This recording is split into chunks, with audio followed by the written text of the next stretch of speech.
طيب. بسم الله الرحمن الرحيم. الحمد لله رب العالمين، والصلاة والسلام على المبعوث رحمة للعالمين سيدنا محمد وعلى آله وصحبه وسلم. سبحانك لا علم لنا إلا ما علمتنا إنك أنت العليم الحكيم وتب علينا إنك التواب الرحيم. So insyaAllah pada malam ini kita akan membincangkan tentang sebuah e-buku yang Alhamdulillah kita telah terjemahkan dan juga telah diterbitkan oleh BIM Press. Satu fasal ataupun satu bab kecil lah di dalam e-buku tersebut, yakni berkenaan tentang jenis-jenis ayat Al-Quran, di mana e-buku tersebut yang telah dikarang oleh Sidi Ahmad Zarruq Al-Fasi rahmatullah alaih, alim faqih Fas, yani Fas ini di Fez sekarang inilah, Fez di Morocco. Dan beliau telah mengarang sebuah kitab yang berjudul An-Nasihah Al-Kafiyah, di mana kitab itu mensyarahkan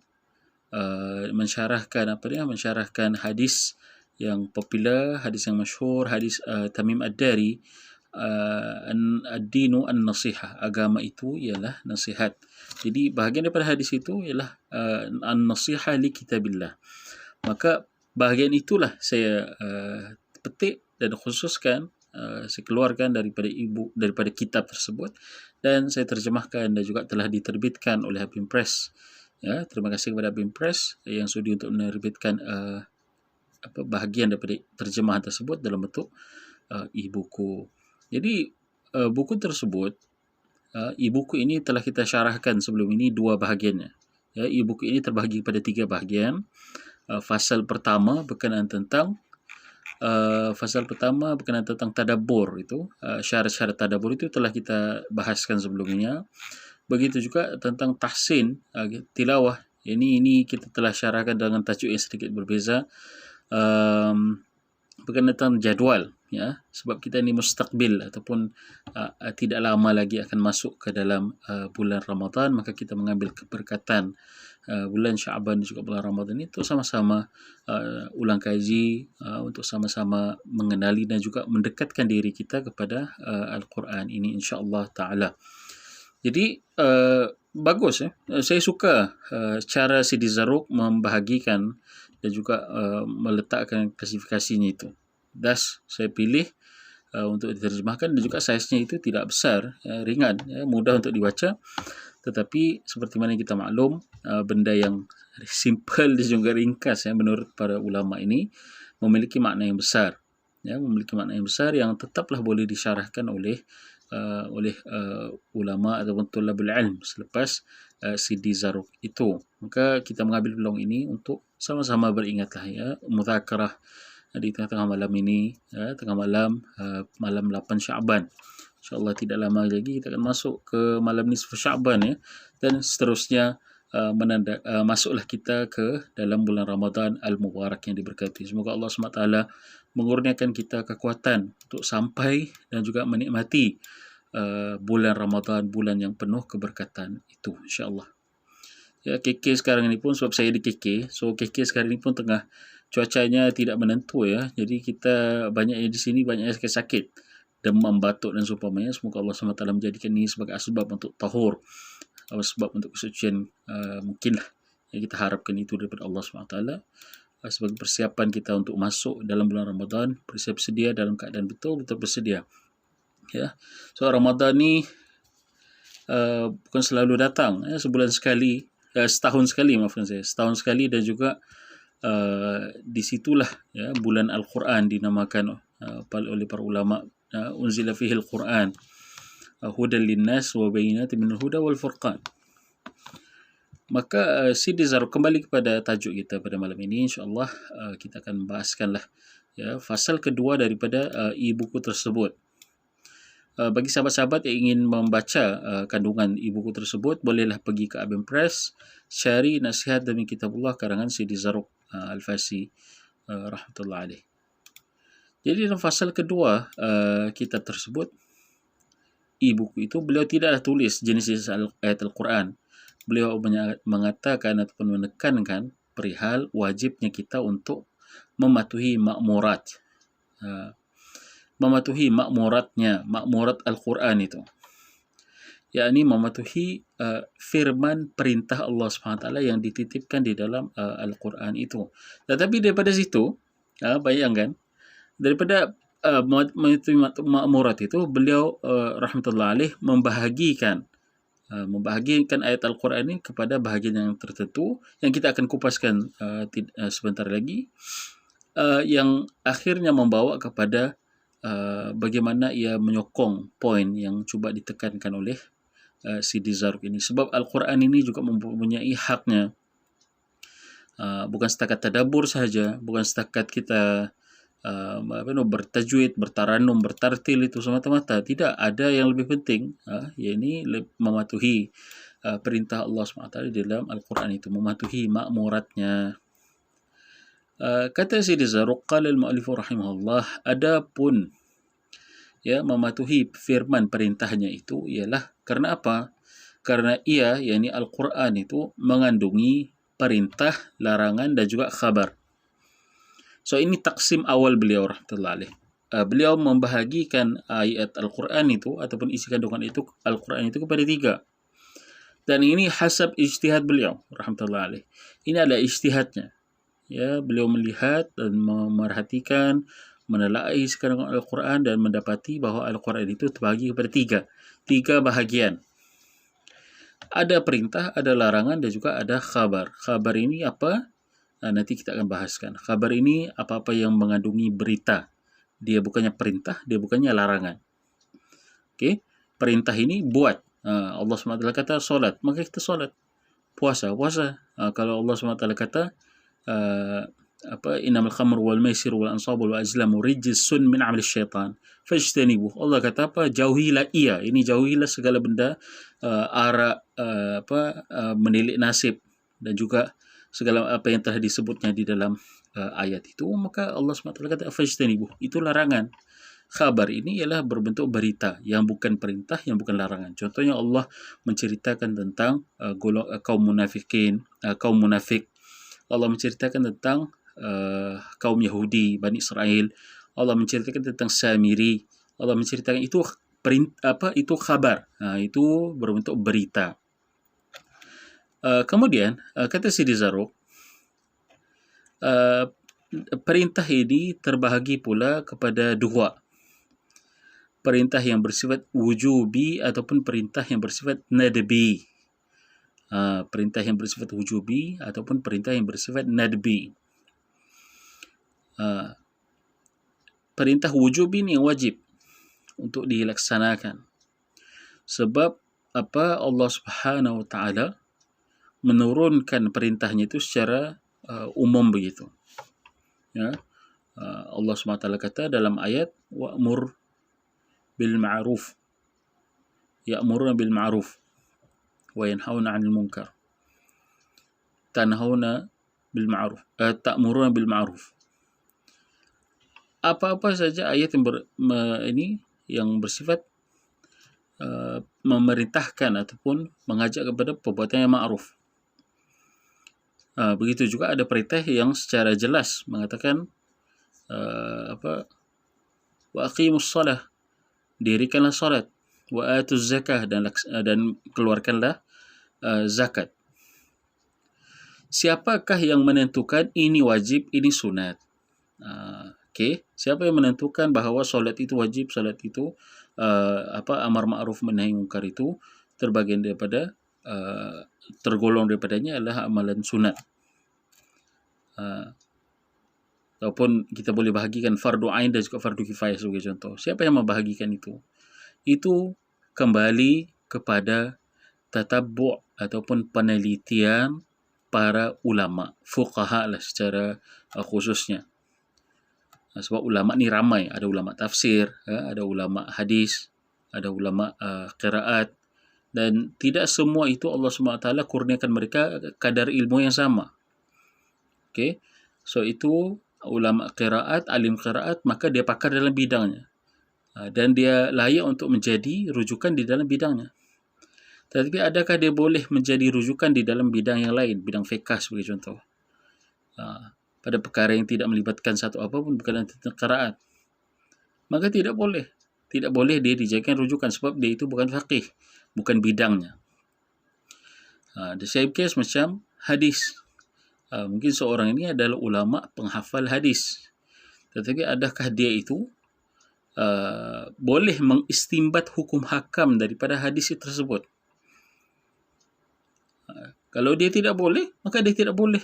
Kalau dia tidak mampu untuk mengistimbat hukum hakam, maka berarti dia tidak boleh masuk bila terjun di dalam bidang tersebut, yakni mengistimbat hukum hakam ini, kerana itu kerja khusus bagi fuqaha. Fuqaha ini ahli fiqh yang mengeluarkan hukum hakam daripada nasnya, daripada teksnya. Mengeluarkan dan juga menyimpulkan. Ya, kita selalu gunakan istilah keluar. Tetapi sebenarnya yang lebih tepat ialah istilahnya menyimpulkan. Sebab kita akan berfikir, ini faqih itu kerjanya berfikir, dia melihat nas ini dan juga membandingkannya dengan nas yang lain, teks yang lain, boleh jadi bertentangan dengan ijma', boleh jadi ada pertembungan dengan ijma', bukan bertentangan ya, ada pertembungan dengan ijma', pertembungan dengan qiyas. Maka siapa yang menentukan itu? Maka kembali kepada fuqaha. Sebab perintah daripada Allah SWT itu datang perintah. Datang perintah. So, itu aksam ataupun pembahagian hukum hakam yang 5 itu juga ada sebenarnya pada zaman Rasulullah, tetapi tidak dinyatakan seperti mana dinyatakan oleh para ulama usul selepas daripada itu. Mereka lah yang menyusunnya, mereka lah yang menghimpunkannya di dalam kitab usul mereka, usul fiqh, dan juga menyusunkan martabat-martabat hukum hakam itu. Perintah. Kalau perintah ini diikuti dengan kalau tidak dibuat perintah ini berarti orang itu akan berdosa, maka perintah itu bersifat wujub ataupun wajib. Ini definisi yang kita selalu jumpa di dalam buku ataupun kitab usul fiqh.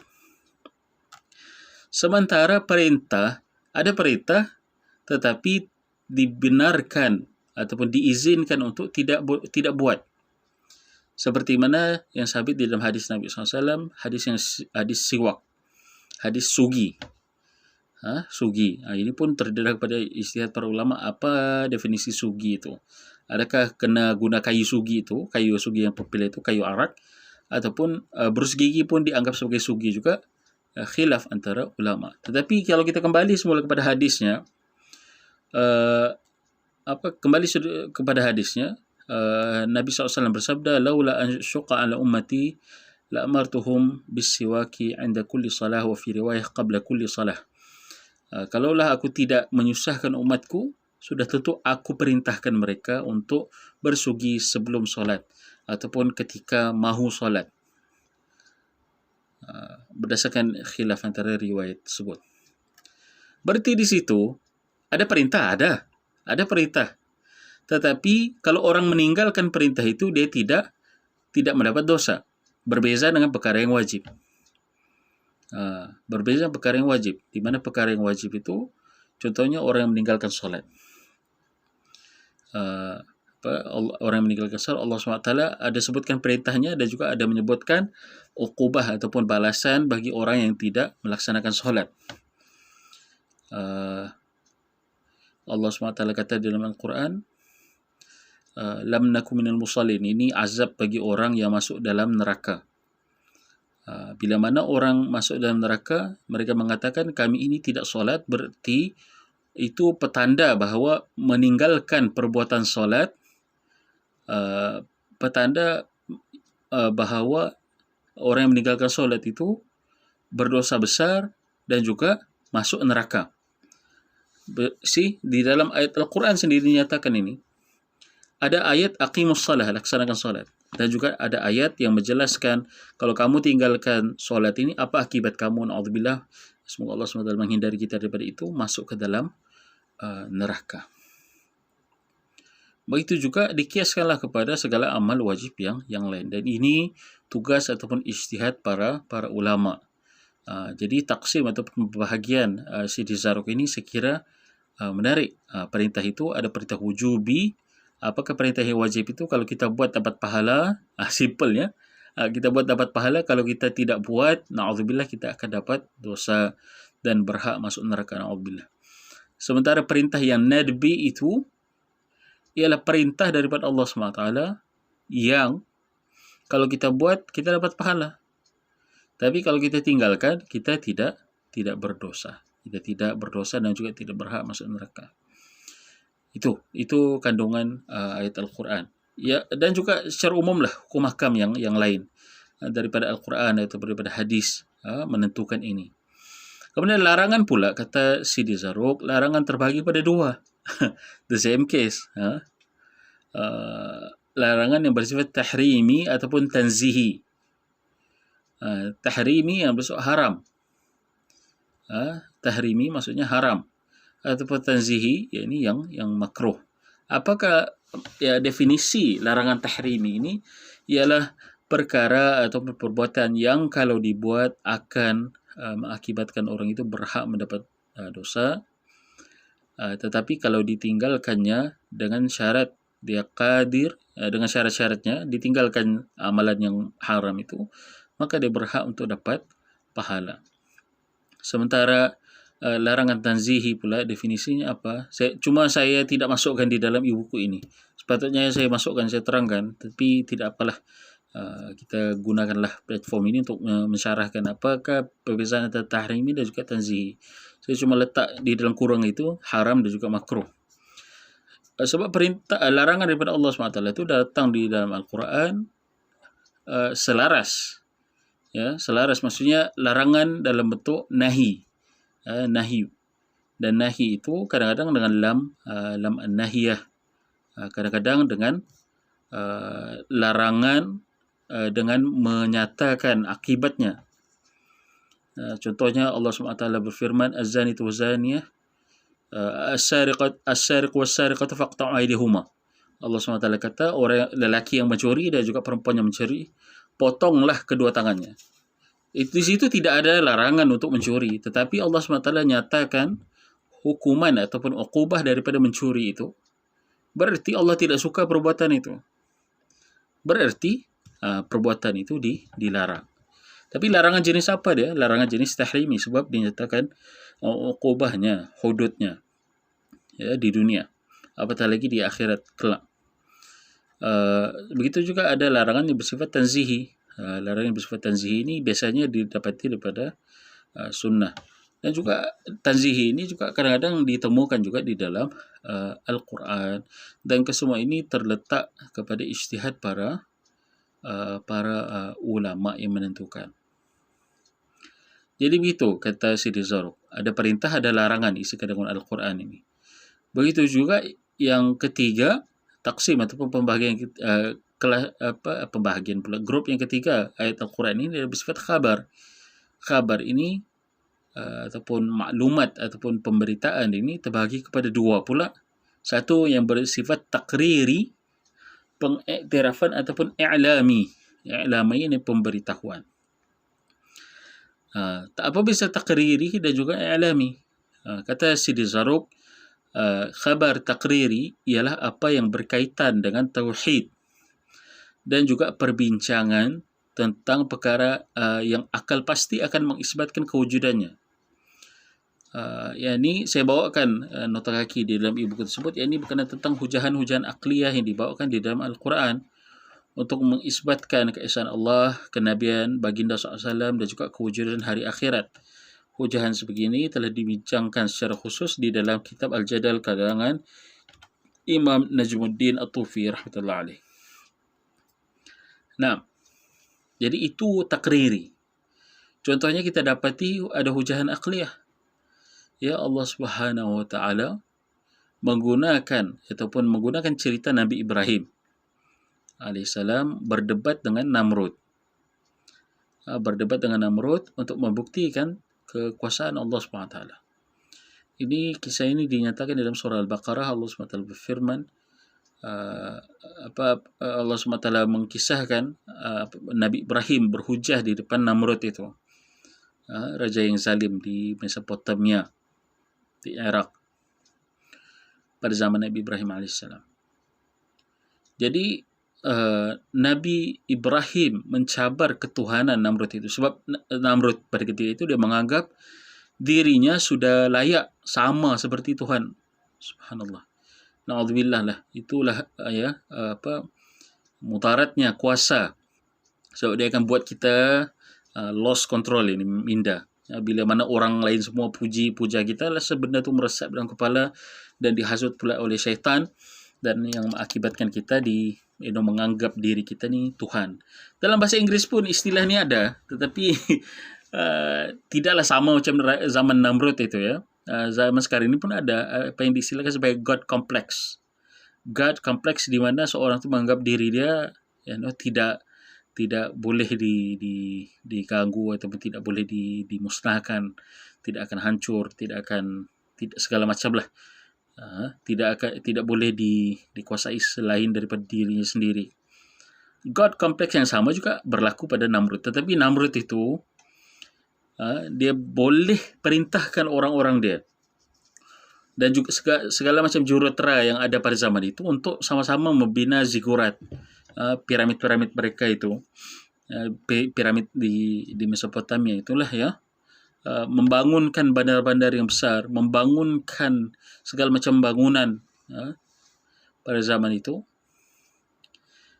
dan juga itulah yang menambah kekafiran si Namrud itu. So dia rasa diri dia lah yang paling berkuasa. Maka Nabi Ibrahim AS diutuskan untuk membantah kesyirikan dan juga ini sikap berlebihan Namrud ini, dan juga menjaga tauhid umatnya. Lalu dalam ayat tersebut Nabi Ibrahim mencabar ketuhanan si Namrud ini.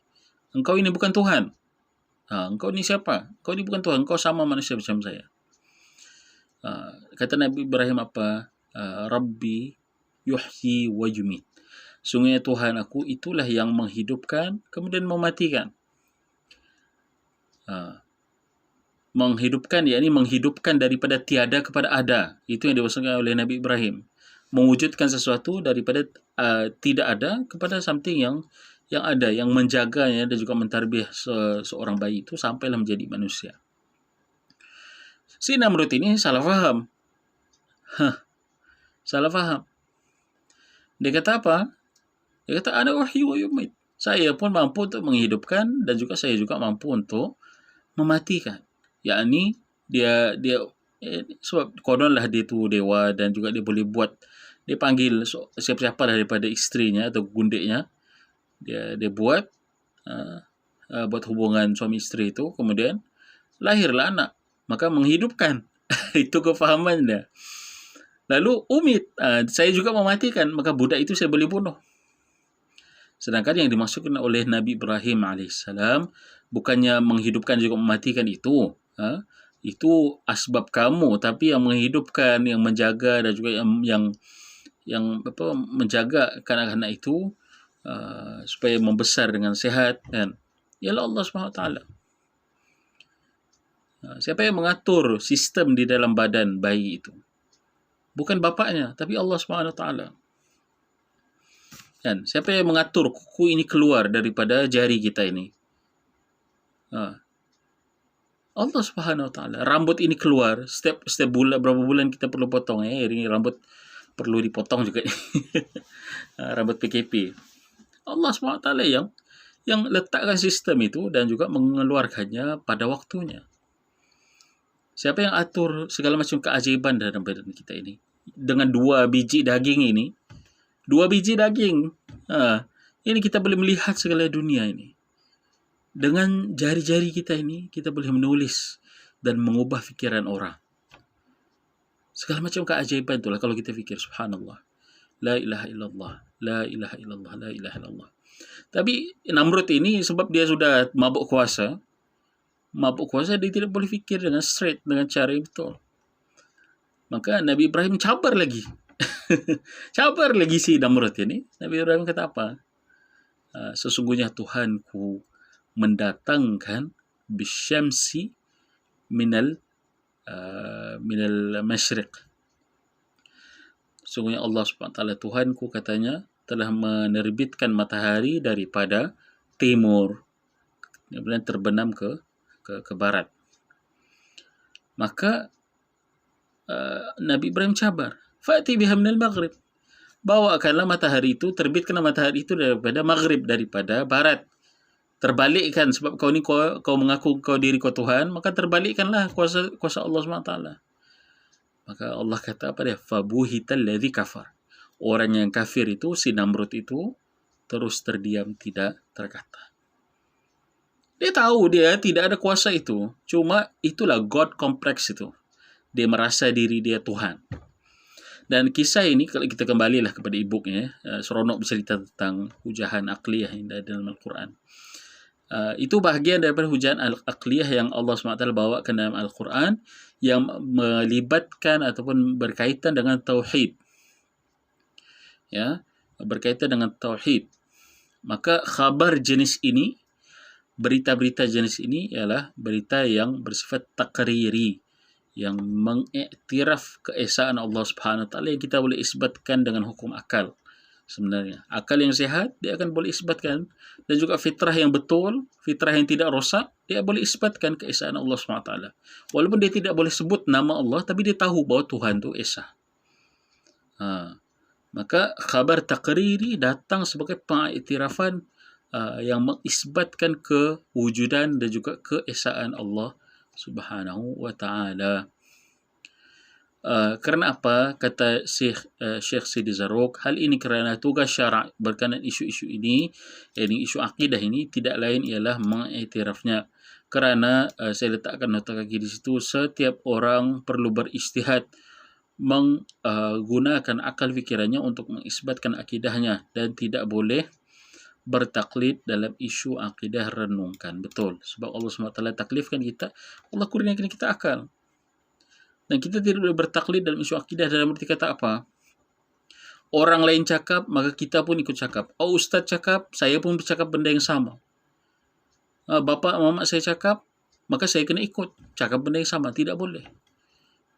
Adakah nanti di akhirat kelak Allah SWT, nanti Allah akan tanya, kamu bertauhidnya atas dasar kamu betul-betul sedar kamu bertauhid, ataupun kamu ikut cakap orang lain? Tanggungan kita sendiri. Maka datang ayat-ayat khabar takriri ini untuk mengiktiraf wujudnya dalil-dalil yang membawa kepada keesaan Allah SWT, dan menjelaskan benda yang sudah ada di dalam fitrah kita. Okay. Kemudian yang kedua, khabar i'lami. Okey, tadi kita sudah Syekh Sidi Zarruq sudah terangkan. Jenis-jenis ayat Al-Quran ini terbagi pada 3. Pertama, perintah. Perintah ini terbagi pada 2, wajib ataupun sunat. Ataupun disebutkan dalam istilahnya wujub ataupun wujubi ataupun nadbi. Wajib ataupun sunat. Ini ma'ruflah dalam usul fiqh, ya. Sementara larangan terbagi kepada ayat-ayat larang itu terbagi pada 2, larangan yang bersifat tahrimi ataupun larangan yang bersifat tanzihi, yang haram ataupun yang makruh. Juga ada di dalam Al-Quran ini. Dan khabar ini, khabar terbahagi kepada 2. Satu, takriri bersifat pengiktirafan, yang telah kita bahaskan tadi, yang di mana melibatkan tentang tauhid, mengisbatkan keesaan Allah dan juga kewujudan Allah Subhanahu Wa Taala. Dan sekarang ini yang bersifat khabar, yang bersifat i'lami. I'lami ini pemberitahuan tentang kisah-kisah orang terdahulu. Nanti kita akan bahaskan dan juga bacakan di sini. So, khabar i'lami ini terbagi kepada 2. Kata Syekh, pemberitahuan yang membawa kepada i'tibar. Pertama ialah pemberitahuan yang membawa kepada i'tibar, seperti khabar berkenaan tentang umat-umat terdahulu dan kisah-kisah yang berlaku pada mereka, serta apa yang telah berlaku pada umat ini pada zaman kenabian ataupun sesudahnya. Itu saya tambahkan daripada terjemahan, di dalam terjemahan itu. Contohnya macam cerita, bila saya baca itu terlintas cerita Bani Israel. Bani Israel, Allah Akbar. Bani Israel Ashabus Sabt. Ashabus Sabt ini orang-orang Sabt. Sebab Bani Israel ini mereka pada asalnya diwajibkan untuk mereka meraihkan hari Sabtu, untuk meraihkan kemuliaan hari Jumaat. Ya, ini dinukilkan oleh Ibnu Katsir di dalam tafsirnya. Tapi sebab diorang ini degil, minta juga hari lain yang khusus kononnya istimewa untuk mereka. Maka Allah SWT gantikan untuk mereka hari Sabtu, ataupun yang dinamakan mereka sebagai Sabat. Hari Sabat, hari Sabtu itu. Kita pun gunakan istilah itu Sabtu. Berasal daripada itulah itu. Ya, hari Sabat ataupun hari Sabtu. Di mana terjemahan bagi hari Sabat ini, Sabat dalam bahasa Ibrani bermaksud rehat. Sampailah mereka tergamak, naudzubillah, menyifatkan, kononnya mengistimewakan, dengan tujuan untuk mengistimewakan diri mereka dengan hari ini. Katanya pada hari Sabat ini juga Allah berehat, naudzubillah. Allah berehat setelah menciptakan langit dan bumi. Benda itu tidak betul, kerana Allah SWT sudah sebut dan nafikan di dalam Al-Quran, la ta'khudhuhu sinatun wala naum. Allah SWT tidak mengantuk dan juga tidak tidur. Macam mana pula berehat? Allah Maha berkuasa. Jadi mereka ni sudah dibahagi can, sudah tukar hari, asal daripada hari Jumaat pindah kepada hari Sabtu. Lalu mereka pun diperintahkan, kamu kena berehat pada hari Sabtu ini kerana fokus kepada ibadat. Tidak boleh buat kerja, tidak boleh buat segala macam apalah yang mengotorkan hari-hari Sabat ini menurut agama mereka. Jadi ditakdirkan ada sebahagian daripada Bani Israel ni yang duduk di tepi laut. Ya, sebab Palestin itu sendiri sekarang ini, semoga Allah SWT mengembalikan Palestin itu kepada yang berhak, memang terletak di tepi laut. So ada sebahagian mereka ini yang tinggal betul-betul di tepi laut itu, dan memang kerjanya menangkap ikan. Jadi Allah SWT uji iman mereka ini, di mana pada Sabat itu, pada satu ketika mereka berehat, lalu mereka nampak ikan timbul, berduyun, banyaklah bergerombolan. Tak tahulah apa istilah kawanan ikan. Gagal bahasa Melayu ni, macam mana ni? Okey, dia berkawanan, ikan itu timbul di atas permukaan laut. Jadi para nelayan Bani Israel ni, dia tahu ikan ni banyak pada hari Sabat ini, pada hari Sabtu ini. Lalu apa dia buat? Maka pada the next week, next Sabat, apa dia buat? Mereka pada hari Jumaat, diorang pasang pukat, diorang pakai jerat ataupun pukat lah, dan untuk memerangkap ikan itu. Dan pada hari Ahadnya mereka pergi turun semula ke laut untuk tangkap ikan tersebut. Allah SWT nampak apa yang diorang buat ini. Mereka cuba untuk mengelak, khayal, berhelah, na'udzubillah, berhelah dengan Allah Subhanahu Wa Taala. Maka Allah SWT kata apa? Berfirman, kunu qiradatan khasiin, jadilah kamu kera-kera yang hina. Maka on the way mereka turun mengambil ikan tersebut pada hari Ahad itu, maka Allah SWT hukum mereka kerana mereka tidak menghormati Sabat itu.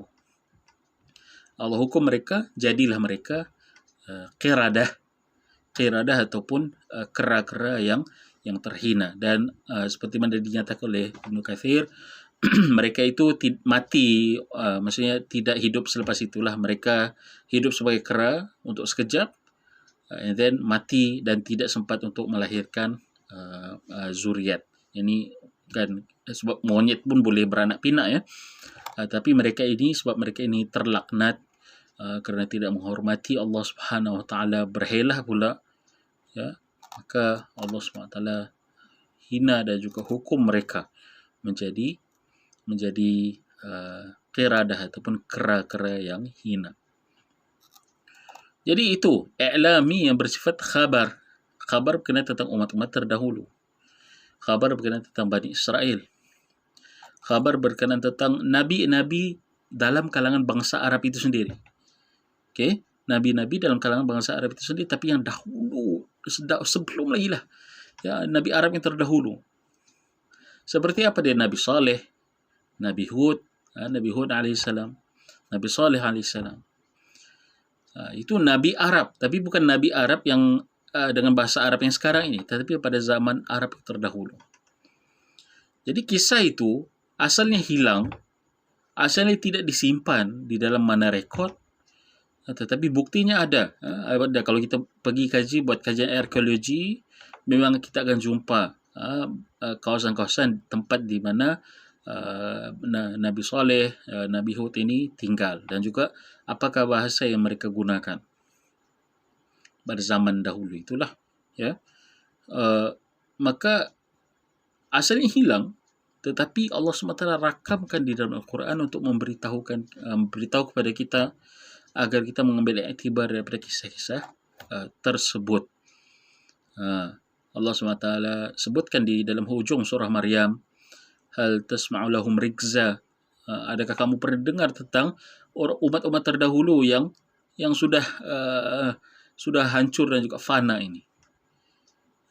Naturally kita ini, atau orang yang 100 tahun sebelum kita pun kita tidak tahu, sebab mereka tidak hidup sezaman dengan kita, ataupun tidak ada kaitan sejarah misalnya dengan kita. Maka itu natural, kita tidak tahu. Itu semula jadinya, kita tidak tahu tentang orang-orang sebelum kita.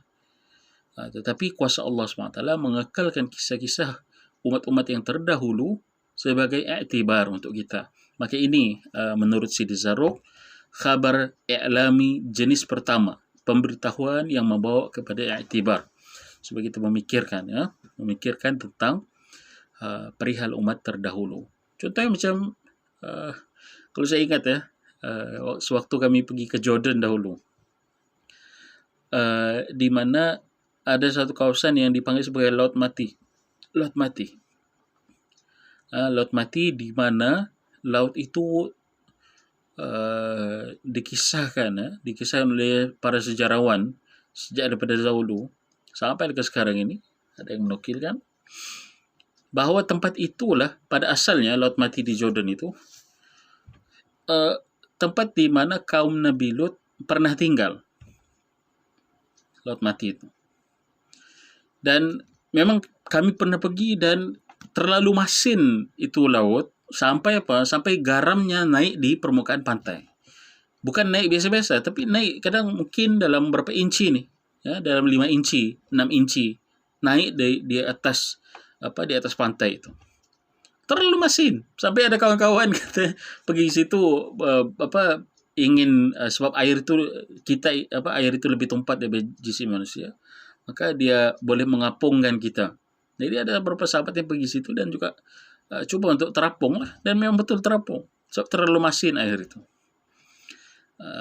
So dikatakan itulah tempat di mana Allah mengazab kaum Nabi Lut. Kaum Nabi Lut di mana mereka telah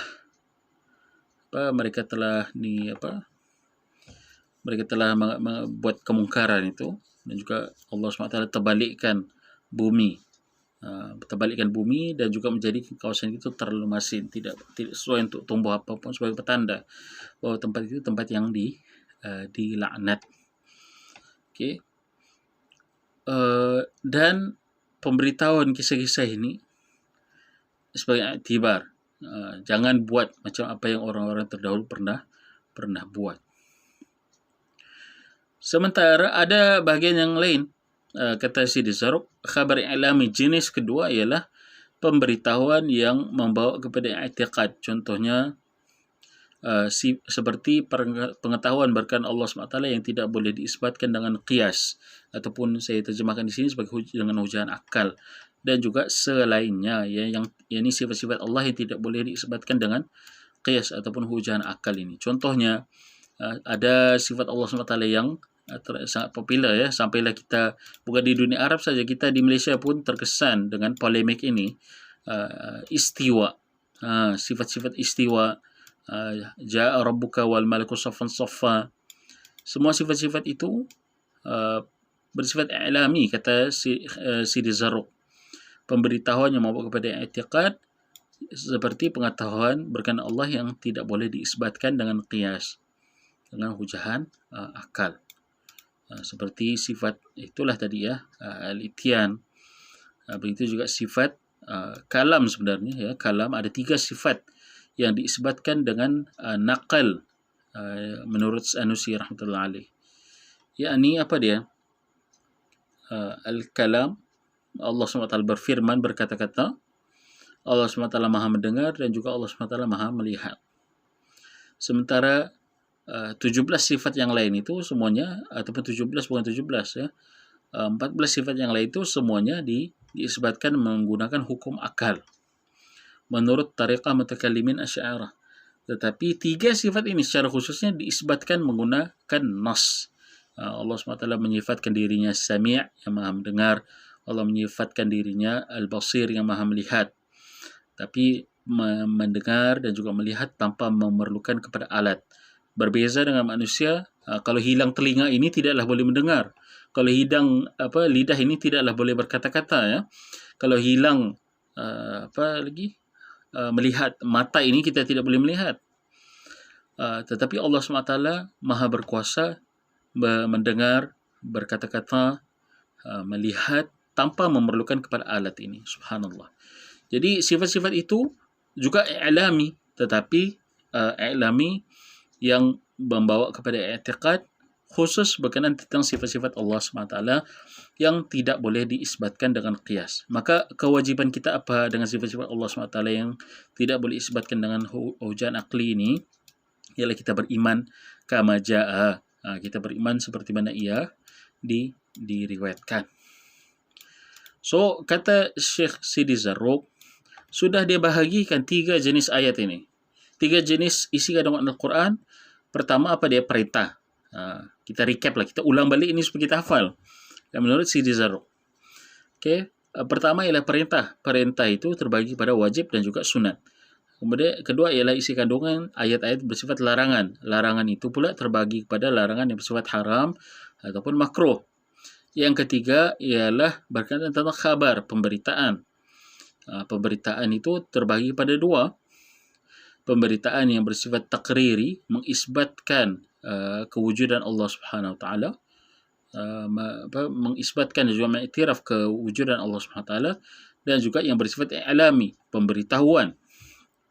Pemberitahuan itu pula terbagi pada 2. Satu, pemberitahuan tentang kisah-kisah umat terdahulu yang memberikan i'tibar, dan juga pemberitahuan yang membawa kepada i'tiqad. Contohnya sifat-sifat Allah SWT yang tidak boleh disebutkan dengan hujahan akal. Taksimnya. Kalau saya boleh lukis di sini, kena baik ya kita boleh lukis, tapi apalah. Nanti mungkin besok ke lusa kita akan buat rajah ini menarik untuk kita kongsikan bersama lah insyaAllah. So, kata Syekh Sidi Zarruq, setiap bahagian ini ada tuntutannya. Perintah, Allah turunkan perintah itu apa tuntutannya? Allah turunkan larangan itu apa tuntutannya? Dan juga Allah turunkan khabar itu apa tuntutannya? Tuntutannya ini apa yang kita kena buat, kita nih sebagai manusia mukallaf. Kata Syekh Sidi Zarruq, perintah itu tuntutannya ialah untuk dilaksanakan. Sama ada yang bersifat wajib ataupun yang bersifat sunat itu. Kena buat. Salah faham kita ini, sorry lah, sudah tua, tidak boleh duduk lama ya. Masalah kita ni, ini saya sendirilah dulu ya, sebelum Allah SWT kurniakan ilham dan juga kurniakan kefahaman yang betul. So, waktu kita sekolah rendah, sekolah menengah dulu, kita faham benda yang sunat ni ialah buat, tidak payahlah buat, sebab bukan dapat dosa. Aklan, menurut hukum akal, iyalah, itulah kalau ikut definisinya, kalau buat tidak juga apa-apa, tidak dosa. Tetapi sebenarnya amalan-amalan ini ada tingkatannya. Tidak semua sunnah itu bersifat sama rata. So itu kita di dalam solat, ini menurut mazhab Syafi'i lah ya.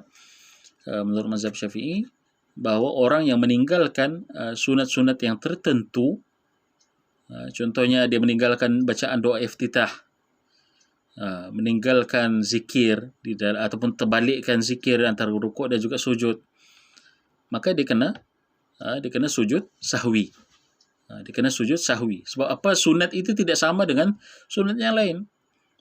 Sunat yang lain contohnya, kalau orang terlupa untuk siwak bersugi sebelum solat, dia tidak perlu ganti dengan apa amalan yang lain kan. ataupun di dalam solat itu sendiri. Ini sebagai contoh lah untuk kita faham bahawa sudut itu tidak sama rata, ada level-levelnya. Maka sebab itu para ulama Malikiyah mengatakan bahawa tidak boleh sengaja meniatkan meninggalkan sunat itu, sebab dikhawatiri orang yang sengaja meninggalkan perbuatan sunat itu dikhawatiri jatuh fasik, sebab sengaja naudzubillah meringankan perintah Allah Subhanahu Wa Taala. Walaupun dia itu tidak layak untuk mendapat uqubah ataupun balasan sebab meninggalkannya, tapi jangan diringan-ringankan, sebab itu kalau kita tengok daripada segi uqubah, iya memang dia tidak, kalau kita tinggalkan, contohnya bersugi, kalau kita tinggalkan memang tidak dapat dosa. Tapi kita kena tengok daripada sudut dia itu perintah, perintah daripada Allah SWT. Jadi kita menta'azimkan, kita memuliakan, mengagungkan perintah Allah SWT, kita buat. Bersugi, berus gigi. Berus gigi. Saya ingat dulu, time sekolah menengah, ada 2 geng.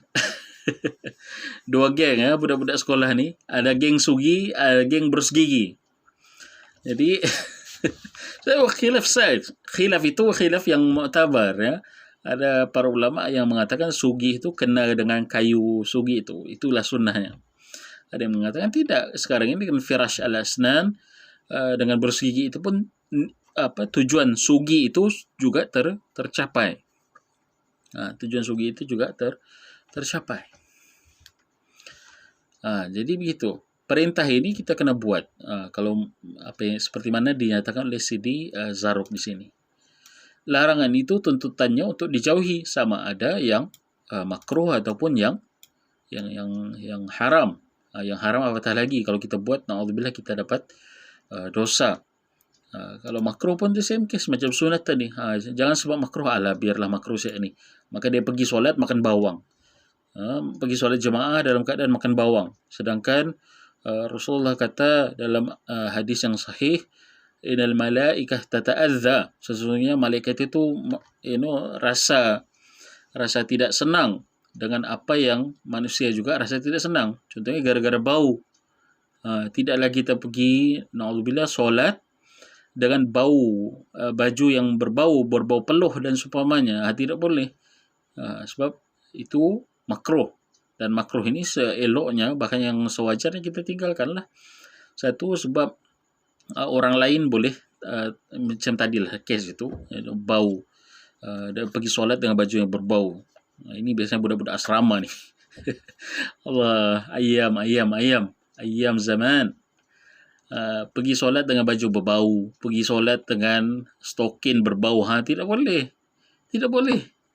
Walaupun orang kata, memang solatnya sah, tetapi dia berdosa sebab dia menyakiti orang lain. Bahkan itulah dinyatakan makruh itu. Ya, solatnya dalam keadaan itu makruh.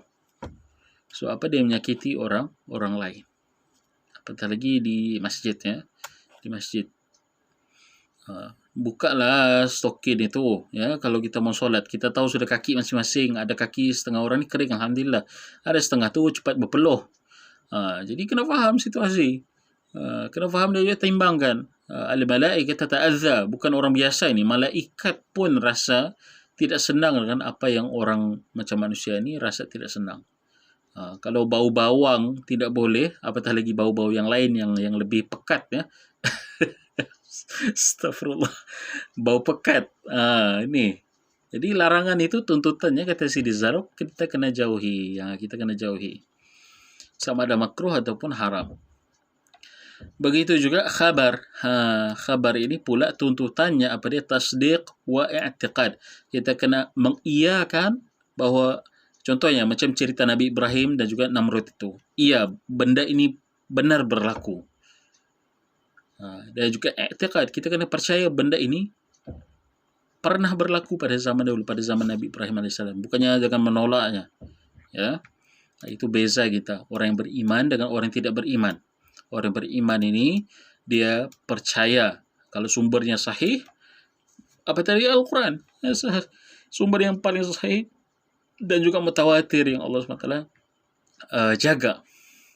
Maka khabar itu sama ada yang bersifat takriri atau i'lami, itu tugasnya dan juga tuntutan kita, tuntutan ke atas kita untuk melaksanakan nya ialah untuk tasdiq, mengiyakan dan juga mempercayai khabar dan juga berita, pemberitahuan dan juga takrir apa yang dibawakan di dalam Al-Quran itu. Maka dengan ini sahabat-sahabat, so kita sudah clear dan juga sudah settle ya, membahaskan ya, dan juga meletakkan ta'liq lah sedikit sebanyak berkenaan tentang fasal kedua daripada e-buku ini, Nasihat demi Kitab Allah. Semoga Allah SWT menerima amal baik ini dan juga memanfaatkannya demi umat. Ini bahagian daripada usaha kita lah ya, untuk sama-sama beringat dan juga sama-sama ulang kaji kan, sama-sama menghayati semula makna Al-Quran ini dan juga isi kandungan Al-Quran ini ya, sebab Al-Quran inilah diturunkan satu sebagai tujuan kita untuk intifa, kita dapat manfaat daripada Al-Quran ini. Kita menghayati isi kandungan, jadi kita tahu apakah jenis isi di dalam Al-Quran itu, topik-topiknya. So Al-Quran ini tidaklah kesemuanya melibatkan perintah ataupun hanya larangan ataupun hanya khabar, tidak. Dia terhimpun daripada 3 jenis ayat-ayat ini. Kita recap semula: perintah, larangan dan juga khabar. Ini menurut ijtihad Sidi Zarruq rahmatullah alaih. Jadi insyaAllah inilah saja ya apa yang perbincangan kita pada malam ini. Jazakumullah khairah, barakallahu fikum. Terima kasih kepada sahabat-sahabat semua yang sudi untuk mengikuti. Kita ingatkan semula, bagi sahabat-sahabat yang ingin dapatkan e-buku ini, boleh pergi ke Abim Press, download, share, like page itu, like page Abim Press itu untuk ikuti terbitan-terbitan e-buku yang seterusnya. InsyaAllah kita akan teruskan usaha ini dalam memperkenalkan ya masyarakat kita kepada Sidi Zarruq dan juga ulama-ulama yang lainnya ya. Dan kita mengambil keberkatan masa yang ada, sama-sama kita beringat dengan Ramadan tidak lama lagi akan datang ini kan. Mungkin sampai sini kita akan ambil peluang untuk syarahkan ataupun bahaskan kitab yang lain yang berkenaan Al-Quran yang juga telah kita terjemahkan. Mungkin kita boleh ambil masa untuk bahaskan Akhlak Hamalatul Quran ya, Akhlak Hamalatul Quran karangan Imam Al-Ajuri rahmatullahi alaih. Mungkin kita akan bahaskan itu, wallahu alam. Jazakumullah khairah, barakallahu fikum. Subhanakallah bihamdik, asyhadu an la ilaha illa anta, astaghfiruka wa atubu ilaik. Assalamualaikum warahmatullahi taala wabarakatuh.